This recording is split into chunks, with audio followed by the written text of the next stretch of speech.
Salam hormat dan salam sejahtera kepada saudara dan saudari. Hari ini kita akan belajar tentang konsep fakta sejarah, jenis-jenis, ciri-ciri dan kepentingan fakta sejarah. Konsep fakta sejarah merujuk kepada interaksi antara sejarawan dengan sesuatu yang diteliti kerana sejarawan berada dalam situasi cogito cogitata, iaitu berfikir tentang objek atau fakta. Leopold von Ranke, iaitu bapa pensejarahan moden, telah memperkenalkan konsep vis angelis garrison, iaitu seperti sebenarnya berlaku. Justru beliau menegaskan bahawa karya sejarah yang dipaparkan mestilah bersifat objektif yang tidak dicampurkan dengan mitos dan legenda. Kita teruskan dengan jenis-jenis fakta sejarah. Jenis fakta sejarah yang pertama iaitu fakta yang bersifat tetap dan berobjektif. Jenis fakta sejarah yang sebegini merupakan fakta sejarah yang tidak boleh disangkal kerana sumber-sumbernya bersifat kukuh dan jelas. Fakta yang tetap ini tidak boleh diseleweng atau ditokok tambah sama sekali kerana kesahihannya yang jelas sekali terbukti daripada pelbagai sumber, kerana sumber-sumber tersebut menyatakan hal-hal atau interpretasi yang sama. Sebagai contohnya, pengisytiharan kemerdekaan Persekutuan Tanah Melayu pada tanggal 31 Ogos 1957 pada detik pertama pukul 12.30 malam di Padang Kelab Selangor, Kuala Lumpur. Laungan mereka telah dilaksanakan oleh Tunku Abdul Rahman, iaitu Perdana Menteri Persekutuan Tanah Melayu yang pertama. Jenis fakta yang kedua iaitu fakta yang berunsur subjektif atau mengalami tokok tambah. Sebagai contohnya, peristiwa penubuhan Kerajaan Melayu Melaka juga merupakan peristiwa yang berkisahkan dengan fakta berbentuk subjektif. Hal ini kerana sesetengah pendapat mengatakan bahawa penubuhan negeri Melaka itu sendiri berasal daripada pohon Melaka yang para mesuara datang berteduh di bawahnya semasa perjalanannya ke Bertam dengan niat ingin mencari tempat untuk menubuhkan kerajaan baharu. Di samping itu, ada pula berpendapat yang berbeza seperti berdasarkan buku Sulalatus Salatin hasil tulisan Tun Sri Lanang yang mengatakan bahawa para mesuara menubuhkan kerajaan Melayu Melaka disebabkan oleh baginda melihat seekor anjing yang dikejar oleh seekor pelanduk semasa berehat daripada perjalanan mereka untuk mencari tempat strategik untuk kerajaan baharu. Jenis fakta yang ketiga iaitu fakta yang bersifat kuantifikasi. Menurut Landers dan Charles Taylor, fakta sejarah yang bersifat kuantifikasi ini bukanlah bertujuan untuk menghapuskan penulisan pensejarah tradisional, tetapi ia dapat menjamin kejituan hujah dan kejelasan maksud. Elton juga berpendapat bahawa pemhujahan berasaskan ketepatan angka adalah jauh lebih baik daripada sesuatu yang hanya berpandukan imbasan semata-mata. Jenis fakta yang keempat iaitu fakta yang tidak kukuh. Ini kerana fakta itu masih menjadi perdebatan dan terdapat pelbagai teori tentangnya.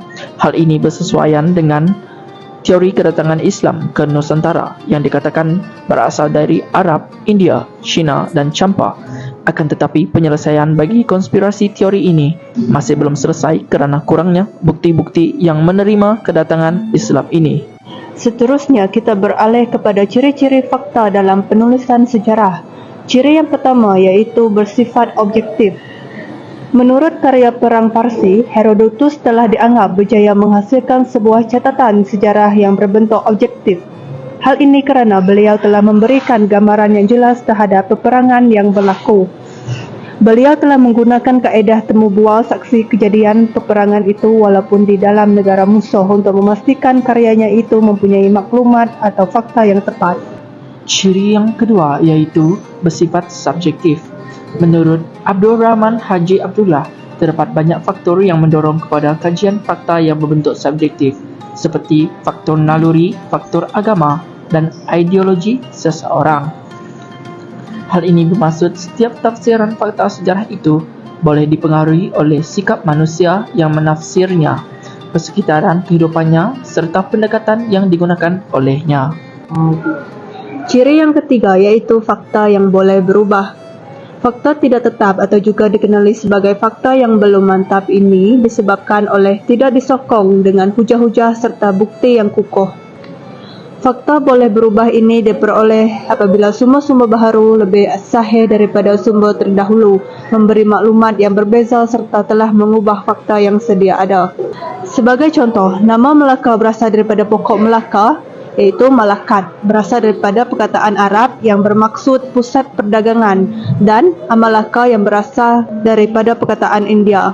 Perbezaan pandangan ini telah menjadikan sebuah fakta itu boleh berubah mengikut sumber-sumber yang berbeza dan tafsiran daripada ahli sejarah yang berbeza, namun kesahihannya hendaklah dibuktikan. Ciri yang keempat yaitu fakta yang tetap. Fakta tetap ini merupakan fakta yang menjadi sumber rujukan utama dalam penulisan sejarah dan kajian sejarah.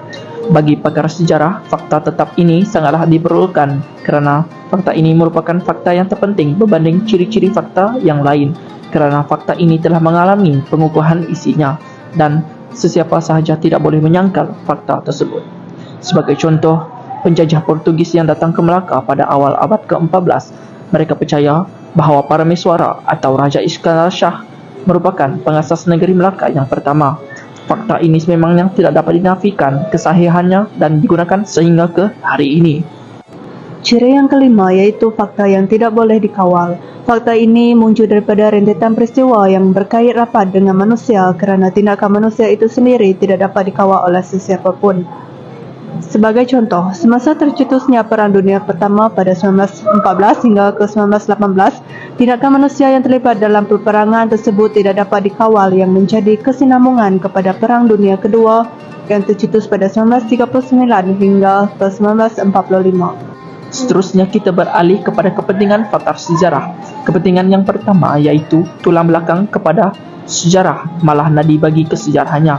Tanpa fakta sejarah yang lengkap ini, sejarawan hanya berbicara di arena yang kosong kerana tidak berfakta dan tiada sumber rujukan yang sahih atau bukti-bukti yang asli yang mengatakan fakta itu benar. Fakta merupakan salah satu aspek yang penting dalam penulisan sejarah kepada sejarawan selain daripada sumber kerana sejarah tanpa fakta boleh diibaratkan seperti rumah tanpa tiang. Kepentingan fakta sejarah yang kedua yaitu berperanan sebagai lambang sesebuah masyarakat. Menurut Karl Becker, setiap kejadian merupakan peristiwa yang amat diingati oleh sesebuah masyarakat kerana mungkin disebabkan fakta itu dipandang tinggi ataupun dibenci. Misalnya, semasa kewujudan Kesultanan Melayu Melaka yang terkenal dengan pengaruh, kuasa dan kekuatannya di perairan Selat Melaka dan merupakan lambang kepada kegemilangan Kesultanan Melayu Melaka. Kepentingan yang ketiga yaitu fakta sejarah juga berfungsi sebagai garis panduan kepada sejarawan dalam penulisan karya sejarah. Hal ini kerana fakta sering menjadi rujukan dalam menghasilkan karya sejarawan.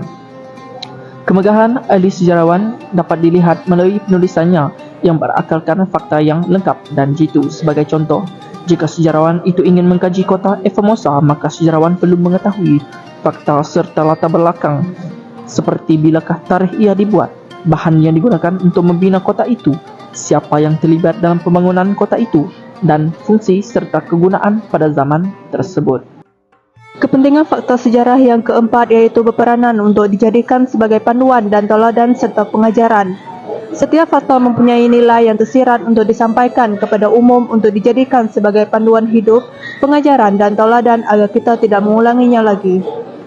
Nilai-nilai yang terkandung dalam fakta ini menjadi pemangkin kepada pembangunan sebuah negara. Contohnya, peristiwa rusuhan kaum 13 Mei 1969 telah memberi impak yang mendalam serta efektif dan menyedarkan rakyat agar sentiasa bersatu padu memelihara keamanan yang telah dianugerahkan. Dengan itu, maka berakhirlah pembelajaran kita berkaitan dengan konsep fakta sejarah, jenis, ciri-ciri dan kepentingan fakta sejarah. Sekian, terima kasih.